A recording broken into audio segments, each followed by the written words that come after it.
Hello बच्चों, कैसे हो आप सब। अपन पढ़ रहे थे चैप्टर 4 डिटरमिनेंट, सारणिक वाला चैप्टर। उसके अंदर अपन ने पिछली वाली वीडियो के अंदर इनवर्स निकालना सीखा था एडजॉइंट वाले मेथड से। इनवर्स निकालना सीखा था, एडजॉइंट वाले मेथड से कैसे निकाला था अपन ने पिछली वाली वीडियो में डिस्कस किया था। आज अपन पढ़ने जा रहे हैं जो कि लास्ट एक्सरसाइज और लास्ट कॉन्सेप्ट होने वाला है डिटरमिनेंट वाले चैप्टर का, application of determinants. Application of determinants यानी कि क्या होते हैं कि डिटर्मिनेंट का यूज करके कहाँ कहाँ डिटर्मिनेंट का यूज होता होगा, उसके बारे में हमें पढ़ना है।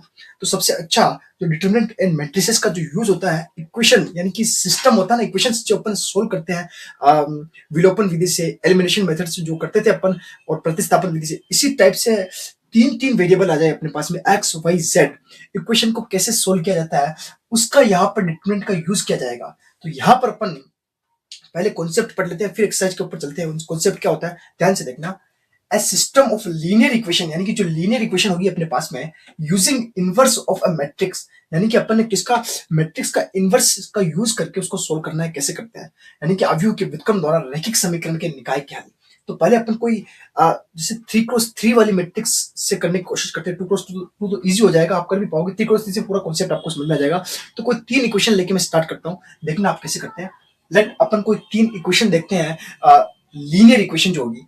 तो सपोज करते हैं अपन जैसे कि a1x plus b1y plus c1z equals to d1। समझ में आ गया। ये वेरिएबल होगी अपने पास में। अरे हमने पास में जैसे 2x plus 3y equals to 4 जैसे इक्वेशन होती है ना, ऐसे अपने पास में तीन तीन वेरिएबल हो। अगर तीन तीन वेरिएबल हो तो किस टाइप से, इनकी 3D टाइप का अपन ने सोच लिया, 2D तो हो ही जाएगा, 3D टाइप तक अपन सोच रहे हैं, जनरलाइज्ड फॉर्म बनाने की कोशिश कर रहे हैं। फर्स्ट इक्वेशन अपने पास में निकली। Second equation a2x plus b2y plus c2z equals to d2। Next a3x plus b3y plus c3z equals to d3। ये जो अपने पास में इक्वेशन है कौन सी है, लीनियर इक्वेशन। कौन सी है, लीनियर यानी कि रेखिक समीकरण। कौन सी समीकरण है, रेखिक समीकरण। अब इनको अगर अपन मैट्रिक्स टाइप में कन्वर्ट करें तो फॉर्म किस टाइप से बन रही होगी। तो एक तरह से मेरे पास में फॉर्म यही बनेगी अगर अपन इसको एक मैट्रिक्स टाइप में सोचे तो। ये थ्री जैसे तीन इक्वेशन लिए, ये एक जनरल फॉर्म होती है, अन तक इक्वेशन ले सकते हो आप। लेकिन अपन ने क्या छोटा सा लेके देख रहे थे कि क्या हो रहा होगा, उससे कॉन्सेप्ट समझने की कोशिश कर रहे हैं। तो इससे लेके मैट्रिक्स क्या हो रही है अपने पास में, a1 b1 c1 a2 b2 c2 a3 b3 c3। And इसके साथ में अपने पास में क्या क्या variables x y z and equals to इधर क्या अपने पास में d1 d2 d3। ये यही तो फॉर्म बन रही है।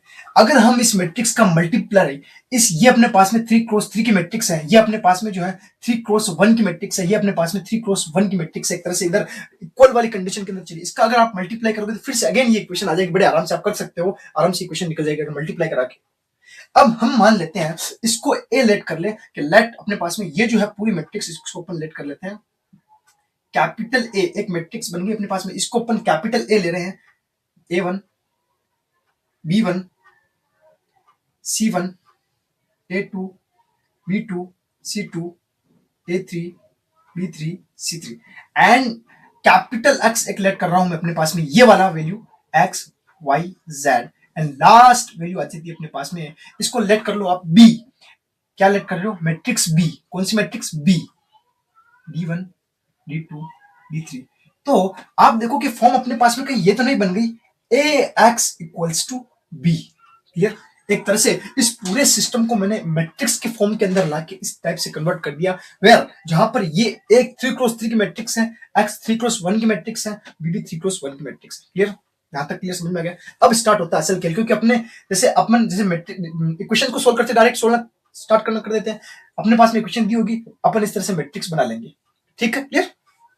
अब दो कंडीशन स्टार्ट होती है यहां से। अपने को इसको इनवर्स ऑफ अ मैट्रिक्स के द्वारा सोल्व करने की कोशिश करनी है ना। तो यहां से दो केस टाइप बन सकते हैं अपने पास में सोल्व करने के। कितने, दो केस। ध्यान से देखना, केस फर्स्ट देखना, केस फर्स्ट। बहुत अच्छी चीजें होती हैं। देखो अगर ये चीज आपको समझ में ना, बड़े बड़े जो एग्जाम होते हैं कंपटीशन, उनके अंदर तक ये चीज पूछी जाती है डायरेक्ट अपने को तो अभी जैसे आपके 12th बोर्ड के अंदर तो एक नंबर में पूछ ले तो वो बात अलग है, बाकी क्या होता है कि क्वेश्चन सोल्व करना पड़ेगा, लेकिन डायरेक्ट क्या ऑप्शन अगर एमसीक्यू टाइप हो तो डायरेक्ट इन केस के अंदर से डिस्कस केस दिए जाते हैं डायरेक्ट, और उसमें से अपने को ऑप्शन टाइप बनने होते हैं। देखिए यहाँ पे केस फर्स्ट, अगर इनवर्स की बात आ रही है तो सबसे पहले आप जानते हो हमें क्या करना होता है, सबसे पहले अपने को क्या करना पड़ता है, डिटरमिनेंट ए का देखते हैं अपन, अगर determinant A is not equal zero तभी अपनी इनवर्स की प्रोसेसिंग होती है। तो हम पहले ही केस के अंदर ले लेते हैं इफ, यानी कि यदि determinant A is not equals to zero, यानी अब केस के अंदर अपने को चर्चा किस चीज की करनी है, यानी कि ये पूरा अपने को दिया हुआ है लीनियर इक्वेशंस का एक सिस्टम दिया हुआ है, क्या दिया हुआ सिस्टम। तो केस के अंदर अपने को क्या चर्चा पढ़नी है, क्या चर्चा करनी है कि ये जो हल है अपने पास में जो निकलने वाले हैं वो संगत है या असंगत है, सिस्टम कंसिस्टेंट है या इनकंसिस्टेंट है, उसके ऊपर अपने को चर्चा करनी है ना। अगर कंसिस्टेंट है तो सॉल्यूशन कौन से निकल रहे हैं, यूनिक यानी कि अद्वितीय हल निकल रहे हैं या एक से ज्यादा निकल रहे हैं या कोई हल नहीं निकल रहा है, वो अपने को देखना है। अगर mod A is not equal to zero then तो यहां क्या हो जाएगा, ए इनवर्स का एक्सिस्ट होगा, ए इनवर्स विद्यमान है। अरे भाई ये तो आता है ना आपको, अगर ऐसा हो mod is not equal to zero हम डायरेक्ट लिख सकते हैं इनवर्स विद्यमान होगा, हो गया होगा। हम इनवर्स चेक करने के लिए निकालते हैं, हम क्या करते हैं इस इक्वेशन के अंदर ए इनवर्स का मल्टीप्लाई करें अगर दोनों ओर तो क्या कंडीशन बनती है, A inverse A X equals to A inverse B, ठीक है। देन ए इनवर्स दोनों मल्टीप्लाई होंगे तो क्या बनेगा, आइडेंटिटी मैट्रिक्स। आइडेंटिटी मैट्रिक्स को अगर एक्स से मल्टीप्लाई भी करा दी, यानी कि ए इनवर्स और ए अपने पास में आइडेंटिटी मैट्रिक्स का किसी भी मैट्रिक्स के साथ अगर मल्टीप्लाई कराओ तो वही मैट्रिक्स आ जाती है, X equals to A inverse B. ये अपने पास में जैसे एक्स की सॉल्यूशन निकल गया, यानी एक्स का सॉल्यूशन का मतलब एक्स वाई जेड का सॉल्यूशन निकल गया, इसका मतलब ए इनवर्स विद्यमान है, determinant A is not equals to zero है अपने पास में। डायरेक्ट आप क्या लिखोगे यहां पर, क्या लिख सकते हो आप यहाँ पर डायरेक्ट देखिए, ए एक्स आपने मल्टीप्लाई करा दिया, ए इनवर्स पे निकल गया आपके पास में, इस तरह से सॉल्यूशन निकल गया, तो अपन क्या लिखेंगे, अद्वितीय हल, यानी कि यूनिक सॉल्यूशन मिला। क्या मिला, यूनिक सॉल्यूशन, ठीक है। या आप ऐसे भी लिख सकते हो अद्वितीय हल। और ये जो सिस्टम है पूरा, ये जो क्या है, संगत हल, कौन से होंगे, संगत, ये भी सबसे अच्छी चीज है, संगत हल, ठीक है। मेन चीज क्या, केस फर्स्ट के अंदर mode is not equal zero तो क्या कंडीशन, यूनिक सॉल्यूशन, संगत हल, दो चीजें होती हैं एग्जाम में, या क्वेश्चन भी आपके इसी टाइप इसी के आसपास घूम रहे हैं कि संगत हल है या असंगत हल है। केस सेकंड क्या हो रहा होगा, केस सेकंड के अंदर यहां इफ अगर अपन ले ले कि determinant is no equal to zero हो जाए, अरे भाई डिटरमिनेंट ए इक्वल जीरो हो जाए, इसका मतलब क्या होगा, अब तो ए इनवर्स विद्यमान ही नहीं हो, क्योंकि आपने जैसे ही ये तो ए इनवर्स क्या लिखेंगे, विद्यमान नहीं है।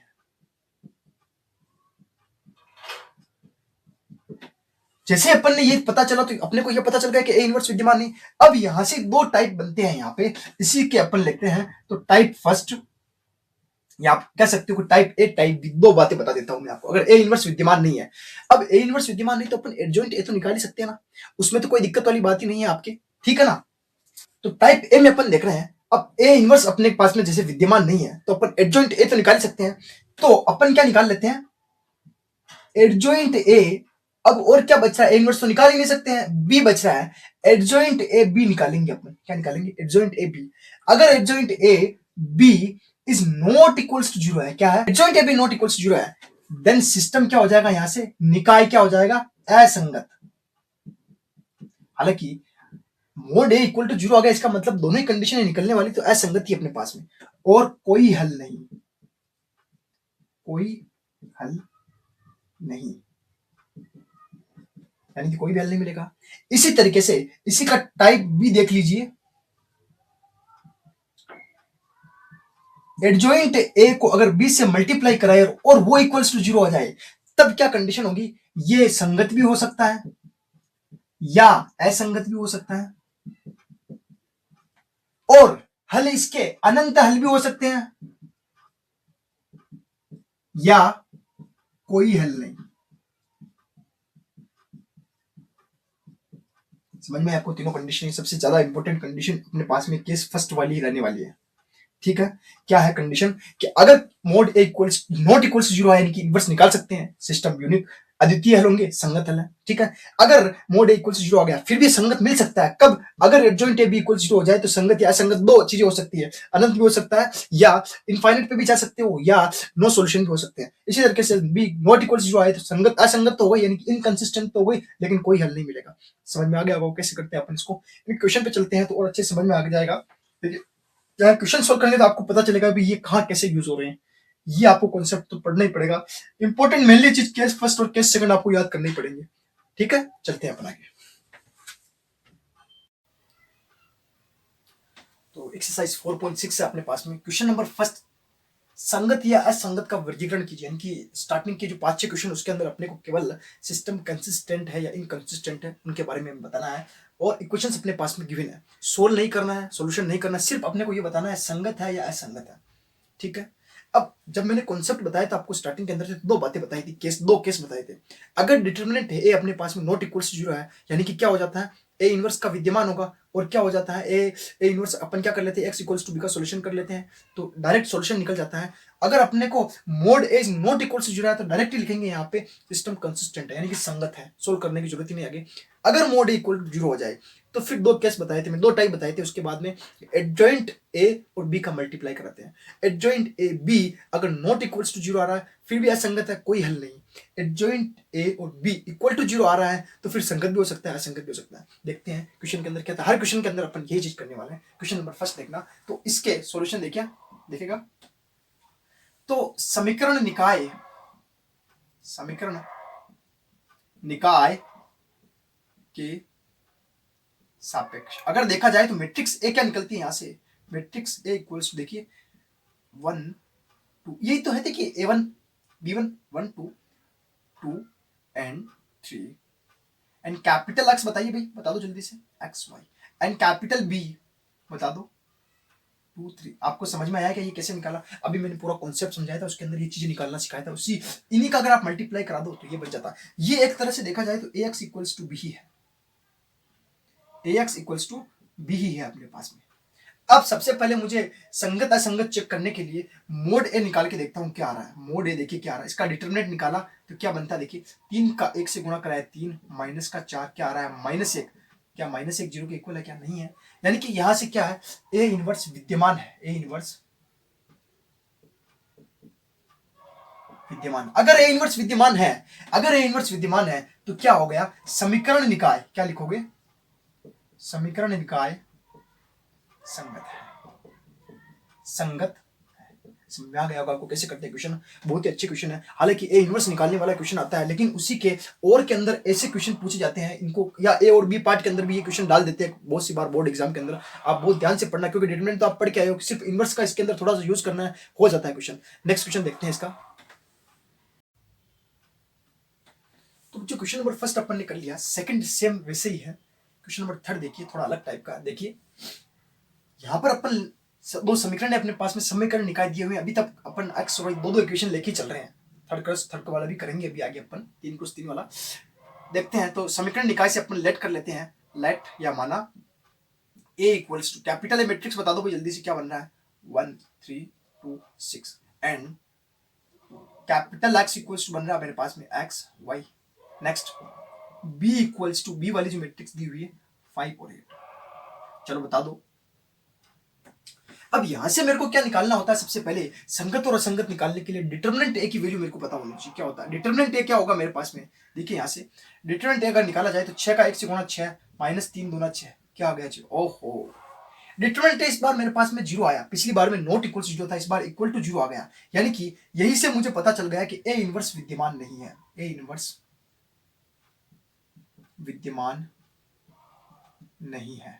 अब जैसे ये इनवर्स विद्यमान नहीं तो दो टाइप निकलते हैं। दो टाइप कौन कौन से होते हैं, अपने को सबसे पहले एडजॉइंट निकालना पड़ेगा। अब देखते हैं एडजॉइंट, जैसे ए इनवर्स विद्यमान नहीं तो एडजॉइंट निकालना पड़ेगा, एडजॉइंट ए। फिर उसको अपन बी से मल्टीप्लाई कराएंगे, फिर देखेंगे वो जीरो के इक्वल आ रहा है नहीं आ रहा है। जीरो के अगर नॉट इक्वल आ रहा है फिर भी असंगति होगा, कोई हल नहीं निकलेगा। अगर जीरो के इक्वल आ गया फिर भी असंगत भी होगा, या हो सकता है संगत भी हो सकता है, अनंत हल होंगे या हल नहीं होंगे, ये दो बातें होती है। सबसे पहले इसका एडजॉइंट ए निकाल लेते हैं अपन। तो एडजॉइंट ए निकालने के लिए इन हर एलिमेंट के लिए अपने को क्या निकालने पड़ेंगे, एडजॉइंट ए क्या होता है भाई, सहखंड से बनी मैट्रिक्स की परिवर्त मैट्रिक्स। तो 1 के सापेक्ष अपन देख लेते हैं, सहखंड 1 के सापेक्ष सहखंड यानी कोफैक्टर। समझ में आ रहा है क्या? क्या लिख रहे हैं अपन? 1 के सापेक्ष सहखंड, यानी कि आप लिख सकते हो कैपिटल A11, कैपिटल A11 1 के सापेक्ष। इसको छोड़ा तो क्या आ रहा भाई? 6 बता दो। ठीक है, प्लस का साइन आएगा, ये प्लस, ये माइनस, ये माइनस, ये प्लस। ऐसे ही 3 के सापेक्ष देखा जाए यानी कि A12 क्या आ रहा बताओ भाई? माइनस का 2। नेक्स्ट 2 के सापेक्ष देखा जाए A21 क्या आ रहा है? प्लस का 3 माइनस का 3। 6 के सापेक्ष देखा जाए A22 क्या आएगा भाई? 2 के देखा तो प्लस का आ जाएगा 1। अब निकालना अपने को एडजॉइंट ए क्या आएगा भाई बताओ? इस मैट्रिक्स की परिवर्त मैट्रिक्स है ना, 6 माइनस 2, 6 माइनस 2 माइनस 3 और 1। क्लियर? इसकी क्या ट्रांसपोज मैट्रिक्स होगी वो एडजॉइंट ए निकलेगी। क्या निकलेगी भाई? तो 6 माइनस 2 या नीचे आ जाएगा, माइनस 3 ऊपर चला जाएगा। ये अपने पास निकला एडजॉइंट ए। अब अपने को क्या करना है? एडजॉइंट ए का बी से मल्टीप्लाई करना है। करा दो। एडजॉइंट है अपने पास में 6 माइनस 3 माइनस 2 1। बी बताओ भाई क्या है? बी अपने पास में है 5 और 8। कर दो यहाँ पे 5 और 8। ठीक है भाई, देखो एडजॉइंट ए बी क्या आ रहा है अपने पास में, इसका मल्टीप्लाई किया तो पहली पंक्ति पहला स्तंभ यानी कि 6 पंजे 30 माइनस 8 तिया 24। ठीक है, नेक्स्ट आगे तो कुछ है ही नहीं तो यहीं पे खत्म हो जाएगा। ये अब देख लो ना भाई, ये 2 क्रॉस 2 है और ये है 2 क्रॉस 1, तो क्या बनेगा भाई? ये कैंसिल करो तो 2 क्रॉस 1 की मैट्रिक्स बननी चाहिए अपने पास में, बन रही है 2 क्रॉस 1 की मैट्रिक्स। ठीक है, तो माइनस का 10 प्लस का 8। ठीक है, इनका सोल्यूशन कर लो आप। क्या आ रहा है? 30 में से 24 निकल गया, अपने पास में बचे 6, 10 में से 8 निकल गया तो अपने पास में बचे माइनस का 2। क्या लगता है आपको? ये जीरो के इक्वल है क्या? Not equals zero. जब भी ये कंडीशन आ जाए नॉट इक्वल्स जीरो, डायरेक्ट लिखोगे आप कि समीकरण निकाय क्या है?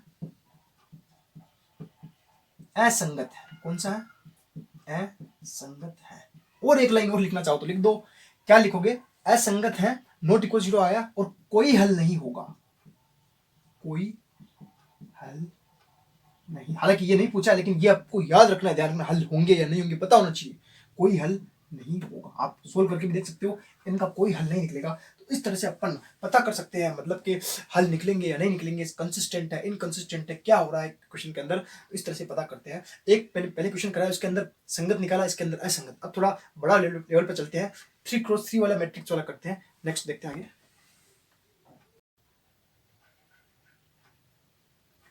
बच्चों क्वेश्चन नंबर 5 देखिए। अपन ने अभी तक सिर्फ दो इक्वेशन लेके सोल्व करना सीखा है कि संगत है या असंगत है, कंसिस्टेंट इनकंसिस्टेंट। इस बार 3x3 का लेके देख रहे हैं, इसको करने की कोशिश करते हैं। स्टार्ट करें। देखो सॉल्यूशन देखना इसका।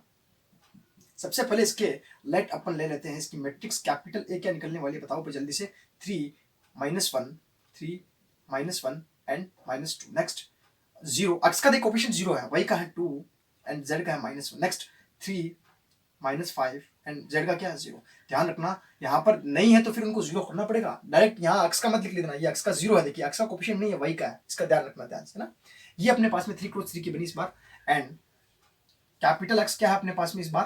कैपिटल है एक्स वाई जेड। अभी सॉल्यूशन नहीं निकाल रहे, सिर्फ अपने को संगत असंगत बताना। सॉल्यूशन निकालना भी सीखेंगे अपन इससे आगे वाले क्वेश्चनों के अंदर। एंड लास्ट इसके अंदर बता दो कैपिटल बी क्या आ रहा है भाई? 2 -1 3। क्लियर?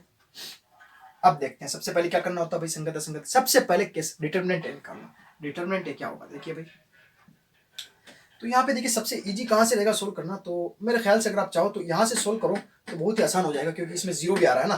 तो यहाँ लिख भी सकते हो आप C1 के सापेक्ष हल। ठीक है, तो स्टार्ट करते हैं यहाँ पे देखिए। तो सबसे पहले अपन ने लिया प्लस वाला यानी कि 3 को बाहर रखा, तो ये वाली लाइन छूट जाएगी, ये छूट जाएगी। ठीक है, अंदर क्या बचेंगे? 2 -1 -5 एंड 0। नेक्स्ट ये 0 वाला है तो इसको तो छोड़ ही दो, प्लस माइनस के बाद आता है तो अंदर लिखने की जरूरत भी नहीं, क्योंकि बाहर 0 मल्टीप्लाई होगा। लास्ट वाला देखते हैं 3 से मल्टीप्लाई, प्लस का 3।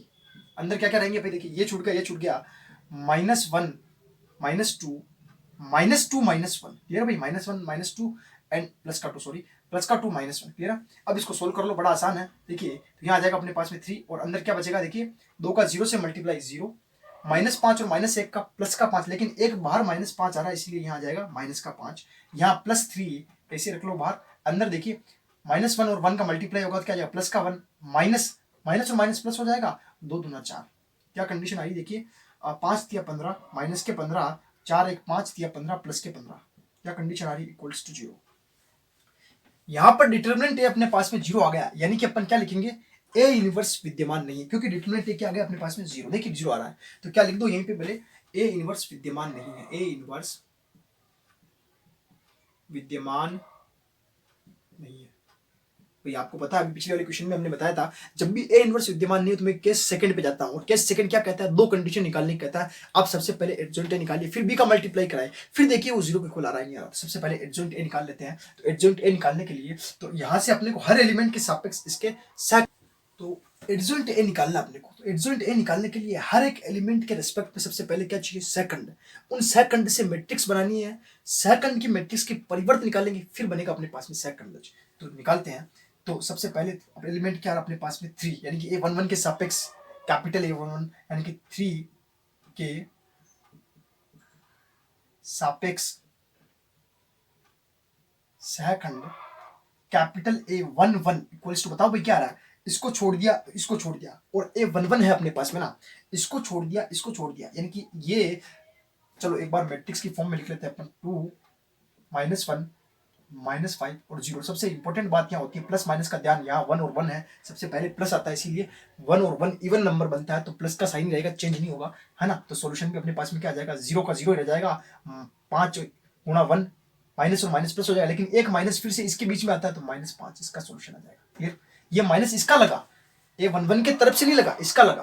क्लियर, नेक्स्ट इसी तरीके से -1 के सापेक्ष, -1 के सापेक्ष क्या निकलेगा भाई, A12। बताओ भाई A12 क्या आएगा। अब A12 जब ले रहे हो आप, तो यहां ध्यान रखना पड़ेगा, क्या आएगा बाहर, माइनस। बताओ भाई A12 के लिए, इसको छोड़ दिया, इसको छोड़ दिया, 0 -1 3 0, 0 -1 3 0, बड़े आराम से करना, 0 का 0 रह जाएगा, और 3 और 1 का -1 से मल्टीप्लाई हुआ तो -3, लेकिन इसी के अंदर एक माइनस पहले से आता है, तो माइनस माइनस प्लस 3 हो गया, लेकिन बाहर माइनस फिर से है, इसीलिए -3। ठीक है, वो माइनस माइनस प्लस हो गया, लेकिन फिर बाहर माइनस निकला। सिमिलर -2 के रेस्पेक्ट में देखेंगे, -2 के रेस्पेक्ट में A13, बताओ यहाँ 1 और 3 4 होता है तो प्लस आएगा, इसको छोड़ा, इसको छोड़ा, 0 2 3 -5, 0 2 3 -5, बताओ भाई क्या आएगा, प्लस है ऑलरेडी, ये 0 2 और 3 हो जाएंगे -6, क्योंकि बीच में माइनस आता है। क्लियर, 3 एलिमेंट हो गए। ऐसे अपने कितने एलिमेंट निकालने, 9 एलिमेंट निकालने, 3 तो हो गए, 6 और निकालने। 0 के रेस्पेक्ट में देखेंगे, A 2 और 1 होता है 3, यानी कि नेगेटिव साइन तो चाहिए बाहर, इसको छोड़ दिया, इसको छोड़ दिया, क्या आएगा, -1 -2 -5 एंड 0। माइनस प्लस का बड़ा ध्यान रखना, इसको किया तो 0 हो गया, 5 और 2 ये होंगे प्लस के 10 हो जाएंगे, लेकिन एक अंदर का माइनस चल रहा है, -10, लेकिन बाहर माइनस माइनस माइनस प्लस 10। समझ में आ गया भाई, ये 0 हो गया, 5 और 2 10, माइनस का 10 आएगा, माइनस माइनस प्लस हो गए, लेकिन अंदर का माइनस और बाहर का माइनस मिलकर प्लस के 10। सिमिलर 2 के रेस्पेक्ट में देखा, A22, बताओ भाई ये छूट गया, ये छूट गया, 3 -2 3 -2 3 0 3 0, बताओ तो क्या हो जाएगा अपने पास में। अब यहाँ 2 2 है तो प्लस वाला साइन है, तो कोई दिक्कत ही नहीं, 3 का 0 से किया 0 हो गया, 3 और 3 दूना 6, माइनस माइनस प्लस का 6 आ जाएगा। नेक्स्ट देखें, -1 के रेस्पेक्ट में A23, बताओ भाई ये छूट गया, ये छूट गया, 3 -1 3 -5 3 -1 3 -5, बताओ भाई क्या आ रहा है। तो 5 दिया 15, माइनस के 15, 5 दिया 15 कितने आ रहे हैं, -15, और माइनस माइनस प्लस हो जाएगा, वो अंदर का एक माइनस है, 3 एकम 3, 5 दिया 15 में से 3 निकल गए, कितने बचेंगे 12, लेकिन बाहर माइनस है, क्योंकि 3 2 5 है, तो माइनस के 12। समझ में आ गया, 5 दिया 15 माइनस के 15, अरे भाई सोल्व करके देख लो भले, 5 दिया 15 -15 और माइनस माइनस प्लस का 3, तो माइनस के 12, और माइनस बाहर के प्लस हो गए, यहाँ प्लस के 12 आएंगे। क्लियर है, माइनस प्लस का विशेष तौर पर ध्यान रखना। नेक्स्ट चलते हैं अपन 3 के रेस्पेक्ट में देखा, A31, बताओ ये छूट गया, -1 -2 2 और -1 -1 -2 2 और -1। ठीक है, तो यहाँ इसको सोल्व किया, 3 और 1 तो होते हैं, 4 तो बाहर प्लस ही, माइनस माइनस 1 1 हो जाएगा, और ये भी प्लस का हो जाएगा, 2 2 4 और 1 5, 2 2 4 माइनस माइनस प्लस हो गया, 1 5। क्लियर है, ठीक है। नेक्स्ट -5 के सापेक्ष देखा, A32, क्लियर है भाई। अब A32 है तो माइनस तो आएगा आएगा बाहर, है ना, तो अंदर क्या रह जाएंगे, ये छूट गया, ये छूट गया, ये छूट गया, 3 -2 0 -1 3 -2 0 -1। ठीक है भाई, क्या बच रहा भाई, 3 -2 0 -1, तो ये हो जाएंगे -3 माइनस के 3 इसको सोल्व कर लेते हैं। जैसे एक माइनस तो बाहर है, -3 -12 है, -3 अंदर की वैल्यू 0 हो गई, इससे मल्टीप्लाई होते ही। तो क्या कंडीशन बन जाएगी भाई, देखिए माइनस और माइनस फिर से प्लस हो जाएंगे अपने पास में, तो इसको आप एज इट इज प्लस का +3 लिख सकते हो यहाँ पे डायरेक्ट ही। क्लियर। लास्ट वैल्यू रह रही है अपने पास में, जिसको डायरेक्ट लिखूंगा मैं कि 0 के रेस्पेक्ट में क्या बन रहा है। जैसे कि तो A33 अपने पास में क्या बन रहा है, बताओ भाई क्या बन रहा है। इसको छोड़ दिया, इसको छोड़ दिया, ये वाली वैल्यू बन रही है 33 में आता है भी प्लस वाला, तो कोई दिक्कत वाली बात नहीं यहाँ पे। तो कंडीशन क्या हो जाएगी अपने पास में, 3 दूना 6 और ये तो 0 रह जाएगा, तो इसको डायरेक्ट लिख रहा हूँ। ठीक है भाई, एक तो चली जाएगा वैसे। ठीक है, तो एडजॉइंट ए क्या बनता है इससे, तो एडजॉइंट ए क्या बनेगा, जो सेकंड जो अपने निकले उसी की मैट्रिक्स की परिवर्त मैट्रिक्स। तो एडजॉइंट ए अपने पास में हो जाएगा, एडजॉइंट ए इक्वल्स टू जो मैट्रिक्स क्या बन रही है देखिए, -5 -3 -6 10 6 12 10 6 12 और लास्ट 5 3 6 5 3 6। इसका क्या निकालना होता है अपने को, ट्रांसपोज, तभी जाके एडजॉइंट ए निकलता। ध्यान रखना, ट्रांसपोज नहीं निकाला तो क्वेश्चन नहीं होगा। तो एडजॉइंट ए अपने पास में ओरिजिनली क्या हो जाएगा, ए इक्वल्स टू -5 -3 -6 10 6 12 5 3 और 6। बस ये निकला अपने पास में। अब हमें चेक करना है adjoint A multiply B. Adjoint A अपने पास में क्या है, -5 -3 -6 10 6 12 5 3 6। इसका हमें मल्टीप्लाई कराना है बी से, और बी क्या है, 2 - 1 3 2 - 1 3। इसका मल्टीप्लाई तो क्या निकलेगा अपने पास में, देखिए -5 दूना 10 10 का -10 और 5 दिया 15। समझ में आ गया होगा। नेक्स्ट माइनस का 3 माइनस माइनस 3 दूना 6 माइनस का 6 और 3 दिया 9। क्लियर है क्या। नेक्स्ट माइनस का 12 और माइनस माइनस माइनस का 12 और माइनस का 12 फिर से, नेक्स्ट 6 3 18। क्लियर है क्या। इसका सॉल्यूशन देखिए क्या आ रहा है अपने पास में, अगर सोल्व करते हैं तो क्या निकलता है, 10 और 10 कितने हो गए, 20 20 15 निकल गए, इसमें से कितने बचेंगे, -5। नेक्स्ट 6 और 6 होते हैं 12, कितने होते हैं 12, 12 में से 9 निकल गए, कितने बचते हैं 3, कितना माइनस का। लास्ट 12 और 12 होता है 24, कितना होता है 24, 24 में से 18 निकल गया तो कितना हो जाएगा 6 माइनस का 6। तो अपने पास में ये सॉल्यूशन निकला। हालांकि ये भी तो नॉट इक्वल टू 0 आया अपने पास में, यानी कि यहाँ लिख सकता हूँ मैं छोटे में adjoint A B is not equals to 0। फिर भी क्या होगा कि समीकरण निकाय क्या है, निकाय असंगत है। ठीक है, तो देखिए केस सेकंड तो बहुत कम काम में आया अपने पास में, केस फर्स्ट ज्यादा, केस सेकंड का टाइप फर्स्ट ज्यादा काम में आया है। तो ये अपने पास में इस तरह से निकला। अब इसका अपन सॉल्यूशन निकालने की बढ़ते हैं, आगे देखते हैं।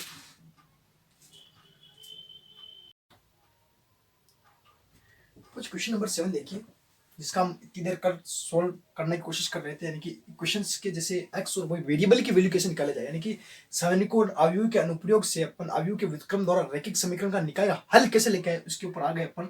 अब अपन क्या करते हैं कि इनके इक्वेशंस के अंदर एक्स और वाई की वैल्यू निकालना सीखेंगे। ठीक है, क्या करना होता है अपने, अब सबसे पहले तो संगत है असंगत है उसका पता कर रहे थे अपन, इतनी देर होगी। प्रोसेस तो वही होगा, हमारे पास क्या होता है संगत, जैसे संगत हो तभी तो उसका सोल्यूशन निकलेगा ना। ठीक है, जब संगत है तो हम क्या करते थे, ए एक्स इक्वल्स टू क्या होता है B, then X equals to A inverse B, यानी कि अपने को इस में से मैट्रिक्स ए का इनवर्स निकाल के उसको बी से मल्टीप्लाई करना होगा, एक्स निकल जाएगा अपने पास। समझ में आ गया क्या करना। चलते हैं क्वेश्चन को स्टार्ट करते हैं, देखते हैं। तो स्टार्टिंग में सबसे पहले सॉल्यूशन में सबसे पहले अपन लेट कर लेते हैं, माना कैपिटल ए इक्वल्स टू 5 2 7 3। सबसे अच्छी बात होती है कि 2 क्रॉस 2 का मिल जाए हमें, 3 क्रॉस 3 का भी कर लेंगे अभी। एंड x इक्वल्स टू है अपने पास में x और y, दो वेरिएबल भी है, और b capital b equals to है 4 और 5। बड़ा काम का है कैपिटल b। क्लियर। अब यहां से अपने को आगे क्या करना होता है, इसका सबसे पहले चेक करते हैं डिटरमिनेंट a है भी या वास्तव में क्या निकल रहा है। 5 3 15 7 2 14 equals to 1 not equals to 0 आया, यानी कि यहां से पता चला मुझे a इनवर्स क्या है, विद्यमान है। आधा काम तो हो गया, विद्यमान है तो ये तो 100% हो गया कि ये संगत होगा और इसका यूनिक सॉल्यूशन होगा। ठीक है, तो अब यूनिक सॉल्यूशन होगा तो सबसे पहले अपन इसका क्या कर लेते हैं, एडजॉइंट ए निकाल लेते हैं, तभी तो ए इनवर्स निकलेगा। तो एडजॉइंट ए 5 के सापेक्ष सहखंड कैपिटल ए 1 1 इक्वल्स टू क्या निकलेगा बताओ। इसको छोड़ा क्या आया, 3 प्लस का चिन्ह आएगा। ठीक है, चिन्ह का हमेशा ध्यान रखना। इसी तरीके से 2 के सापेक्ष a1 2 चिन्ह आएगा माइनस का, क्या आ गया 7। इसी तरीके से 7 के सापेक्ष a2 1 चिन्ह आ गया माइनस का 2। और इसी तरीके से 3 के सापेक्ष देखा तो a2 2 चिन्ह आ गया प्लस का, और आ जाएंगे 5। मैट्रिक्स क्या बनी अपने पास में, एडजॉइंट ए से देखा जाए तो एडजॉइंट ए, अब डायरेक्ट इसी मैट्रिक्स को यूज नहीं लेते, इसका ट्रांसपोज निकालेंगे फिर ये बनेगा। तो अपन निकाल के नहीं रख रहे हैं यहाँ पे, इसे साइन के टाइप में लिखेंगे -7 -2 5 और इसका लगा दिया मैंने ट्रांसपोज। यानी कि प्योर अगर देखा जाए तो मेथड से अपने पास में एडजॉइंट क्या निकला 3 -7 -2 5। क्लियर है क्या? ए इनवर्स क्या होता है बता दो जल्दी से, ए इनवर्स चाहिए मेरे को। ए इनवर्स क्या होता है? एडजॉइंट अपन ने पिछली वीडियो के अंदर पूरा निकालना सीखा था, adjoint A upon determinant A. Then adjoint A अपने पास में क्या निकला 3 -2 -7 5। अगर इसके अंदर 1 का डिवाइड कर दिया तो कोई दिक्कत थोड़ी होती है? कोई दिक्कत नहीं होगी, हर एक एलिमेंट में करके देख लो, सेम यही रिजल्ट वापस आ जाएगा अपने पास में। तो क्या बन जाएगा रिजल्ट? ये अपने पास में ये 1 है ना, इसीलिए कोई दिक्कत नहीं होगी, मल्टीप्लाई करो डिवाइड करो 1 का तो कोई फर्क ही नहीं पड़ता। तो रिजल्ट आ जाएगा 3 -2 एंड -7 5। ठीक है, यहां तक ये निकल गया। अब अपने को सॉल्यूशन निकालना है। सॉल्यूशन निकालने के लिए मैंने बताया था अभी x इक्वल्स टू बी होता है। देन x इक्वल्स टू अपने पास में क्या होता है? x इक्वल्स टू क्या होता है? a inverse b। अच्छा बताओ a इनवर्स क्या निकला अपने पास में? a इनवर्स आ गया, a इनवर्स आ गया 3 -2 -7 5। जल्दी से बता दो b कितना है? b है अपने पास में 4 5 4 5। और इधर x इक्वल्स टू क्या स्टार्टिंग में मान लिया था? x and y। ठीक है, अब इसका मल्टीपल ही तो करना अपने को। तो 3 का 4 से 12 -10, नेक्स्ट माइनस के 28 और प्लस के 25। ठीक है, सॉल्यूशन करते हैं इसका। तो क्या आता है अपने पास में? यहां बच जाएंगे 2 और यहां बच जाएंगे -3। यानी कि x इक्वल्स टू संगत अवयव बराबर है। संगत अवयव क्या है? बराबर होंगे। संगत अवयव, जब संगत अवयव बराबर होते हैं, ये स्टार्टिंग में ही बता दिया था मैंने, इक्वल मैट्रिक्स हो तब के लिए ना, then x equals to 2 and y equals to कितना आ गया? -3। तो ये अपने पास में एक सॉल्यूशन निकल गया x एंड 2 है। इसी तरीके से निकाय का हल हो गया अपने पास में x और y। और आप चेक भी कर सकते हो, इनको यहां रख के देख लो, 5 दूना 10 और माइनस का 6 कितना? 10 में से 6 गया तो आएगा 4। यानी कि क्वेश्चन के अंदर रखने पर भी ये राइट हो रहा है। यानी कि ये अपने पास में सॉल्यूशन निकल गया जो कि संगत है। नेक्स्ट देखते हैं 3 × 3 का लेते हैं अपन। क्वेश्चन थर्ड, 3 इक्वेशन दी हुई है, इसका अपने को संगत निकाय अगर हो तो उसका सॉल्यूशन हालांकि निकलेगा निकलेगा, है ना। ऐसे बहुत सारे क्वेश्चन दिए हुए हैं, 2 इक्वेशन लिखने वाले, 3 इक्वेशन वाले। मैंने एक क्वेश्चन उठाया, इनमें से सभी क्वेश्चन लगभग लगभग सेम टाइप के हैं सारे, बस यही कॉन्सेप्ट है, बस आगे पीछे अपने को ये करना है। ध्यान से देखना, एक क्वेश्चन में करवा रहा हूँ, आप भी कुछ प्रैक्टिस करना इसमें से, हो जाते हैं आराम से। बड़े मार्क्स में एक क्वेश्चन मिलेगा आपको, बड़े मार्क्स में ये पूछेगा कि संगत निकाय है तो हल कीजिए कौन सी विधि से? अव्यूह विधि के द्वारा। क्लियर? ध्यान से देखना कैसे करते हैं। सबसे पहले सॉल्यूशन में माना, स्टेप बाय स्टेप करेंगे अपन। कैपिटल इक्वल्स, मैट्रिक्स बताइए कौन कौन सी है? 1 -1 2, next 3 4 -5, next element 2 -1 3 and capital X equals to 3 element इस बार x y z, और ये तीनों ही मैट्रिक्स है, ध्यान रखना। And capital B equals to 7 -5 and 12। यहाँ पर स्मॉल b भी ले लेते हैं, बहुत सी बात, कोई बात नहीं, सेम ही अपने पास में, तो 7 -5 12। अब अपने को संगत निकाय असंगत निकाय सोल्व करने के लिए क्या करना पड़ता है? सबसे पहले देखना पड़ता है डिटरमिनेंट ए को। केस फर्स्ट से चलेंगे तो डिटरमिनेंट ए क्या निकलता है देखते हैं। तो कौन सी किसी भी पंक्ति या स्तंभ के सापेक्ष लेके आप सोल्व कर सकते हो। तो पहली पंक्ति के सापेक्ष में लेके सोल्व कराएंगे, R1 के सापेक्ष हल कर रहे हैं, R1 के सापेक्ष किसी भी आप लेके कर सकते हो, सेम ही आएगा हल। देखो क्या आता है, 1 को छोड़ा मैंने सबसे पहले, अंदर देखिए, इसको छोड़ दिया इसको छोड़ दिया, क्या आता है? 4 तिया 12, माइनस माइनस प्लस, लेकिन फिर से माइनस, 5 एकम 5। क्लियर है? माइनस माइनस प्लस हो जाएगा, देखिए इस बार, है ना, समझ में आ गया, ये माइनस है और यहाँ सेकंड टाइम माइनस आना चाहिए, माइनस माइनस प्लस हो जाएगा। इसको छोड़ा कितना आ रहा है? 3 तिया 9, लेकिन फिर से माइनस माइनस प्लस हो जाएगा, ये माइनस है, बीच में माइनस आता है। ठीक है, तो 5 दूना 10, नेक्स्ट प्लस का 2 ही आएगा, इसको छोड़ा माइनस का 3 और माइनस का 4 दूना 8। क्लियर है? क्या समझ में आ गया ये स्टेप? अब इसका सॉल्यूशन देखते हैं क्या आ रहा है। 12 में से 5 गएंगे तो आएंगे अपने पास में 7, 10 और 9 होते हैं 19, -3 और माइनस का 8 कितना होता है? 11, 11 दूना 22, वो भी माइनस की। क्लियर है?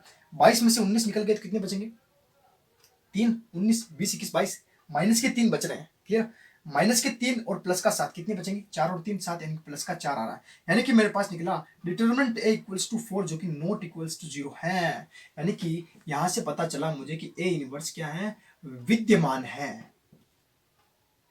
जैसे ही ए इनवर्स विद्यमान हो जाता है, क्या निकालना पड़ता है अपने को? ए इनवर्स निकालते हैं। ए इनवर्स निकालने के लिए तो ए इनवर्स निकालेंगे, तो अब अपन फॉलो करते हैं स्टेप ए इनवर्स के ऊपर। क्या आता है हमें नहीं पता, स्टार्ट करते हैं। तो हर एलिमेंट का सबसे पहले क्या निकालना पड़ेगा, कोई कोफैक्टर यानी कि सेकंड, यानी कि 1 के सापेक्ष देखते हैं। 1 के सापेक्ष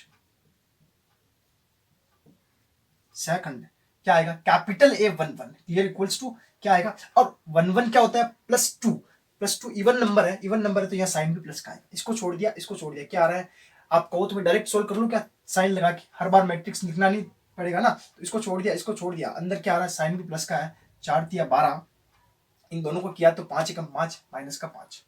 ठीक है, बहुत सी बार लिख चुके हैं अपन, तो अब बहुत बड़ा हो जाएगा इसीलिए मैं डायरेक्ट लिख रहा हूँ ना। तो 12 में से 5 लेंगे तो कितने बचेंगे अपने पास में, बता दीजिए जल्दी से, 7, वो भी प्लस के। क्लियर।